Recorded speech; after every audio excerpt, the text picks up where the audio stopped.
Hao ndio vijana ambao wamehusika katika hiyo kazi.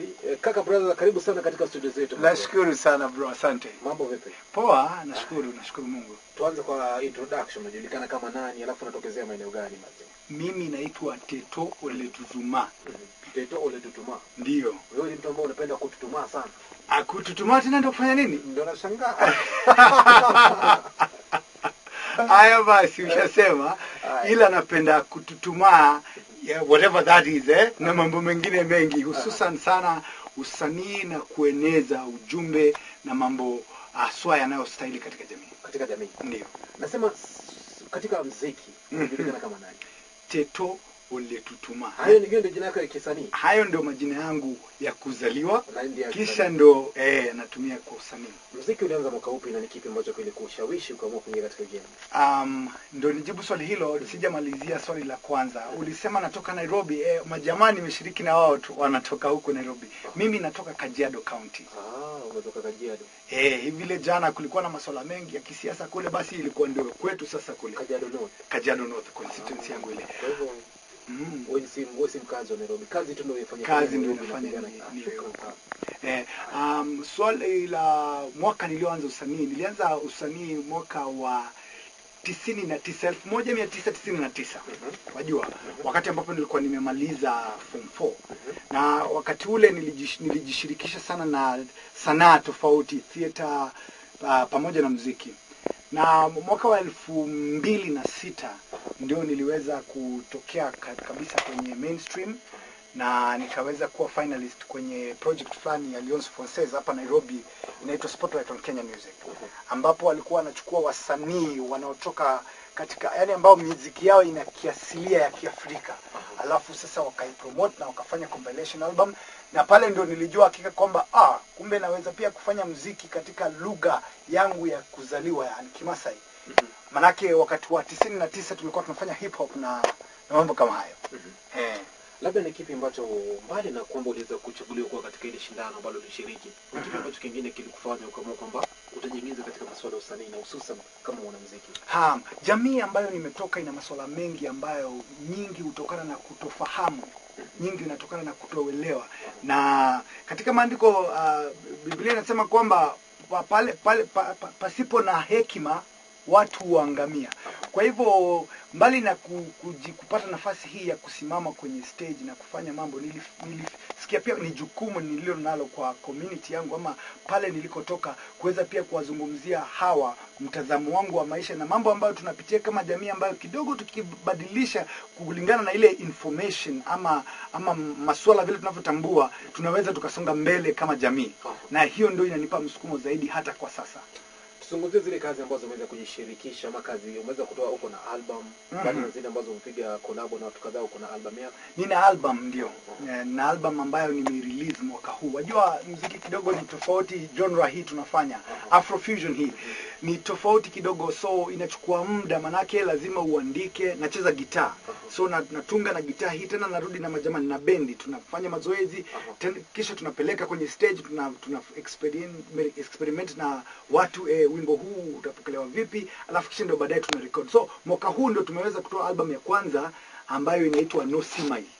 Na hata album hii pamoja na sisi kujuana na Agwata kutoka miaka ya kitambo, ndio hasa imemfanya tukaweza kushiriki pamoja katika track hiyo. Hii track ambayo inajulikana kama Ndauo. Tuzungumzie kuhusu track. Ndauo ni jina.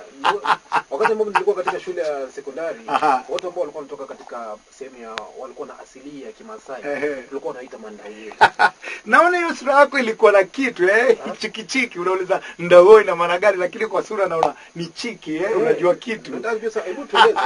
Pia mimi na yule msikilizaji ambaye anakusikiza, angetaka kujua Ndauo ni nini, inamaanisha nini, na ni kipi ambacho kiliofanya mkaamua kwamba Ndauo huwa ni jina la kiutani ambao tabaka nyingine zote ama watu wengine wote wamekuja kuwafahamu wa Masai kwalo. Ila Ndauo kwa Kimasai asili ni jina ambalo mtu anamuita rafiki yake. Unaona sasa, kwa mfano wewe, kutoka leo tutakuwa marafiki. Kwa hivyo nikwambie, rafiki yangu bwana, njoo ndakupa ng'ombe. Sasa ng'ombe wa kike yule ambaye hajazaa ndio anaitwa Ndaguo. So wakati tutapokezana ng'ombe hii, either wewe unipe ama nikupe, sasa hatutaitana tena kwa majina zetu, bali tutaitana kwa jina ile zawadi ambalo tulipokezana, ambayo ni endawo. So watu wengi wanasikia Wamasai wakitana endawo, lakini hawajui kwamba hili lina maana fiche, lina maana nzito ndani yake. Lakini kwa hiyo bado watu wakaita mtaani endawo, na ni jina nzuri sana ya kuita track, kwa sababu kama sasa wewe ulikuwa ushasikia ukiwa high school endawo, sasa mbona track isiitwe endawo? Kwa sababu yeye na haya track yenyewe inazungumzia nini? Track kwamba inazungumzia kwamba wewe na Agwata mlenda mpapatiana mang'ombe pale. Tunapanga hiyo. Hiyo tunapanga. Ila track yenyewe inazungumzia mapenzi. Unajua mapenzi ni universal, tena inaingia kwa roho ya kila mmoja wetu. Na wakati tulifanya remix hii, ilitokana na ile hali ya kutaka kuzungumzia hisia hizi kwa njia tofauti kama wasanii. Yeye vile anavyoona na mimi pia vile ninavyoona. Kwa hiyo ni mrembo mmoja ambaye anaitwa Zipora.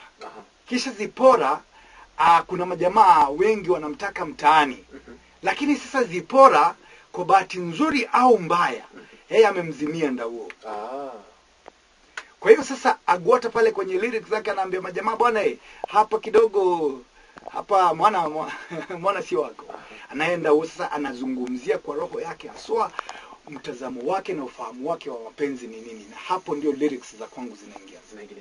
Msikilizaji, kuna je tuandikie mate wakati kalamu ipo. Pata kusikiza track yake Agwata akimshirikisha nani Teto, kibao kinajulikana kama Ndauo. Alafu naiweka hapo inatosha. Ama itoshi. Tukaporejelea tutapata fursa ya kusikiza mengi kuhusiana na zile changamoto ambazo Teto anakumbana nazo, alafu miaka baadaye tutarajie nini kutoka kwake. Pata kusikiza na usiondoke. Kama kuna swali kumhusu msanii huu, tovuti ipo wazi www.safariafricaradio.com. Ama fika pale kwenye Facebook page Vibes Mtaani on Safari Africa Radio. Once again, I want to pull the remix. Ndauo.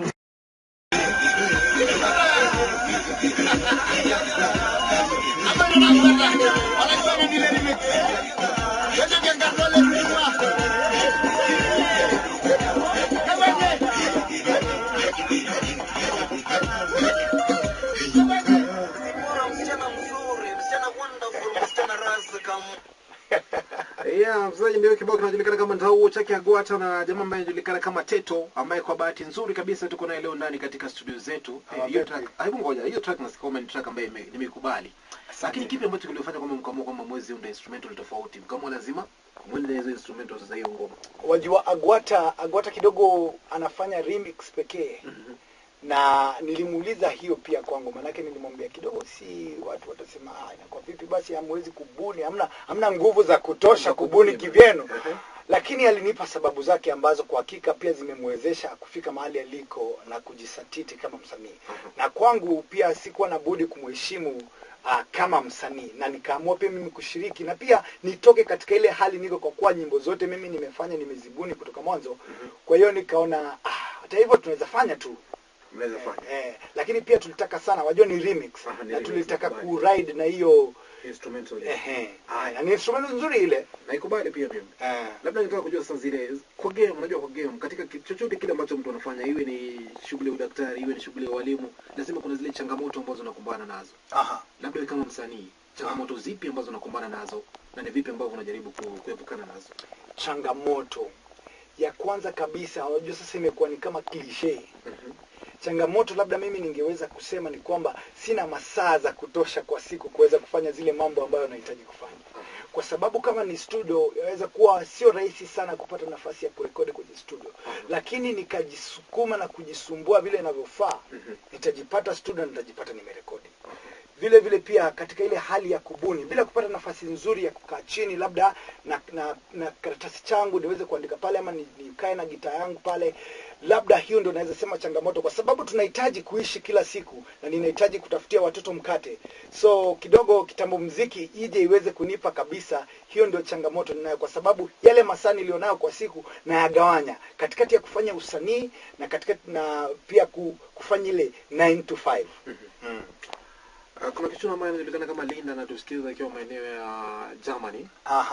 Anasema kwamba hiyo ngoma ni kali. Asante. Alafu kwamba anasema kwamba si aniite tuimbe pamoja oye. Alafu pia kila mtu ameniuliza, amesikia kwamba umesema kwamba kuna nafasi ya kwenda kutafutia watoto unga. Nauliza kwamba kwani inakuwaje tena, vipi, kuna familia ama inakuwa vipi? Wajua vijana tunapenda. Mimi ni young tech. Wacha hii hawa jamaa wetu wanasema kina Ruto, kina Uhuru wanasema ni vijana. Naweza sema sisi vijana, lakini tuna mambo ambayo kidogo tunapendanga kuyapuza. Ule dem, na nitakurushia tena wewe swali lako mwenyewe. Yule dem ambaye katika ile hali yetu ya utoto tulipendana kwa bahati mbaya, katika ile hali ya kusikia vizuri tukapata mtoto. Je, nina haki ya kumuita mke wangu? Unajua mke ni mtu ambaye yule ameidhinishwa pia katika katiba, ama zitakuwa na zile tamaduni zetu za Kiafrika zitakuwa zimemuidhinisha kwa kama mke. Kwa hivyo mtu yote ambaye umpata mtoto na yeye haufai kumuita mke wako kama hajaidhinishwa na sheria, kama ni kanisani, kama ni katika kitamaduni, kama ukienda pia pale katika ofisi ya inajulikana kama registrar. Mnafanya ruhusenyu pale ruhusa. Kweli. Lakini sasa kwangu ningependa sana kufanua, kwa sababu sasa haya ni mambo ambayo mimi naamini sana katika moyo wangu. Nayo ni hili kwamba ile hali ya kuweza kuleta mtu katika duniani. Unajua Kiafrika kitambo ilikuwa mtoto alikuwa ni mtoto, na yule ambaye amemzaa akiwa ni mama na baba yake, basi wale ndio walikuwa wazazi wake, na katika hiyo structure ile ilikuwa ni family. Na sasa vijana tunakimbia sana hiyo, kwa sababu katika msisimko wa mwili bila kujipanga, wajua tunaambia vijana sana, wewe kama una mrembo na nini, wewe tumia CD bwana, wajua maana kila kitu ina repercussion. So mimi nimechoose kuwa mzazi by choice. Na ninapenda sana kuambia vijana hivyo pia kwamba kama kuna mtu pale alikuwa ni demu yako miaka fulani, ama alikuwa ni chali yako, na kulikuwa hivyo, stand to that responsibility. Ule mtoi anahitaji usitoroke majukumu. Usitoroke majukumu bwana. Ambia rilio. Hiyo kali mwanangu. Lakini hata hivyo nashukuru Mungu, nilipitia process yote. Nilipatiwa na wazee na pia tukaidhinisha kanisani. Mungu anasaidia. Kabisa. Labda tukimalizia miaka baadaye tutarajie nini kutoka kwako kama msanii? Kama msanii mwanzo ninajipeleka on a wide scope. Design, sijipeleki sana kama mwanamuziki pekee, bali najichukulia kama performing artist. Hivi kwamba nishafanya kazi zingine kwenye stage, nimeigiza, nimefanya film kidogo, nimeigiza pia kwenye televisheni huku Kenya, na nina mipango pia kuipeleka mbele zaidi. Pia nina bendi inaitwa Teto Tutuma and the Purple Warriors Band. Ningependa kusema hiyo kwa minajili ya ule anayesikiza sasa na anaweza kuaccess internet. Ni Teto Tutuma, utaipata kwa Facebook Teto Tutuma, kuna fan page yake.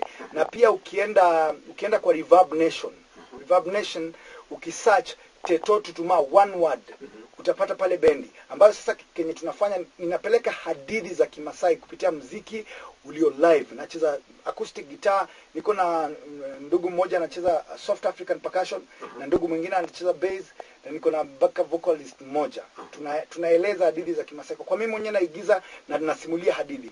Lakini pia pamoja na hiyo, ningependa sana kurudi kwenye society ambayo nina concept nimefanyia kazi sana sasa, napeleka mashuleni, ambayo ni ya kumotivate na kuinspire vijana tuweze kurudi katika mitazamo yetu ya Kiafrika. Si kwamba tuache kusoma, ama si kwamba tuache kuzingatia kanuni za kiafya kama vile kupata chanjo zilizofana, mambo kama hiyo, kwa sababu kuna religion fulani za Kiafrika wanasema bwana wajua sisemi haya, lakini nasema kuna hekima fulani ambayo ilikuwa katika njia zetu za Kiafrika. Na tukiangalia vizuri sana, mafarao walikuwa Waafrika wale, na ancient wisdom ama technology ilianzia wapi? Agrarian revolution, wajua tena Mesopotamia ilitoka Afrika. Tukiangalia West Africa, kule Senegal, Mali, kuna rich culture ambayo tukiangalia na hii teknolojia tulio nayo, na tukiangalia kwa zile njia za kujifunua, tusemeaje, sisi roots zetu ziko wapi, mizizi yetu ni wapi, tuji-identify na hiyo mizizi, na zile values zote ambazo zinaweza kuwa ziko katika mizizi hii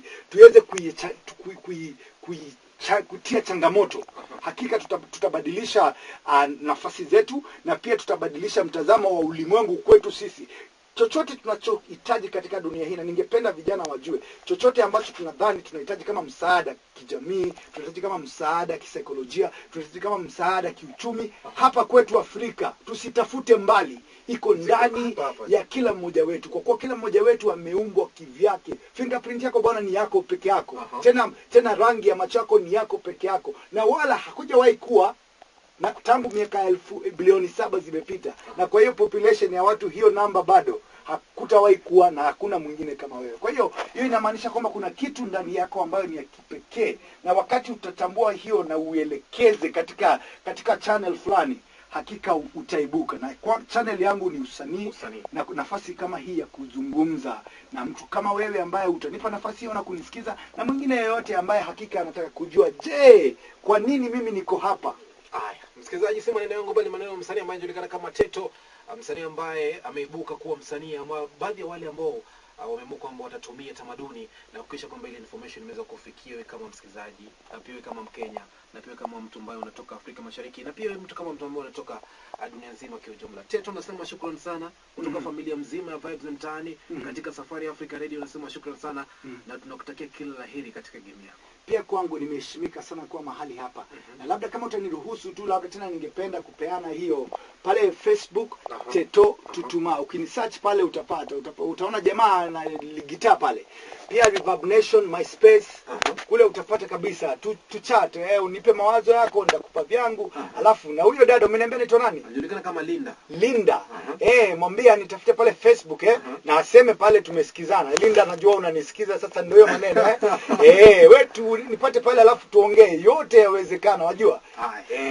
Haya, msikilizaji, ndio hivyo, sina buti ila kukuaga siku ya leo kwa sababu naona muda umenipa kisogo tu sana. Tukutane siku ya Alhamisi inshallah, sana wakati kama wa leo. Show Vibes Mtaani, Little Chief mwana wa Haruni, na kuacha na kibao chake kichuna ambaye anajulikana kama Lady PSS, kibao kinajulikana kama Innocence.